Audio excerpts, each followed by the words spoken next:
Nyanyi mudah. Belajar Quran, cuba dengar situ hadis Rasul belajar taranum susah. Mesti susah. Nyanyi suara lain. Kalau haiki dia pakai suara sihir. Tahu suara sihir? Itu suara sihir. Kalau taranum tak. Taranum suara batang suara. Tak pandai, dia rasa tak boleh. Salah. Macam itu kena baik. Kan dia ada orang-orang. Tak ada. Oh, tak ada. Dia macam ni je. Bakat ke tak ada bakat, semua orang boleh belajar. Cuma bezanya apa? Bezanya orang yang tak ada bakat ni kena ekstra. Tu je.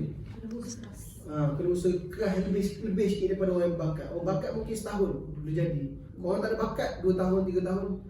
Tapi tetap boleh. Itu pengalaman saya mengajar orang. Bakat ke tak ada bakat, ngaji. Bezanya apa? Dia rajin orang malas. Tu je. Senang je. Tu je. Tak nak lah. Nak anak je. Itu je, simple bahasa saya. Kalau dapat belajar hari-hari yang Sebab faktanya bila saya cuba, boleh. Apa tak boleh? Dia je kalau tak confident ustaz, buat dulu. Baru tahu. Jangan takut, belajar tu jangan takut. Yang namanya belajar tu ada cabaran.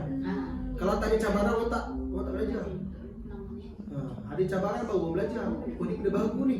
Ada cabaran ni. Baru belajar jadi. Ni benda baru kan? Boleh faktanya boleh.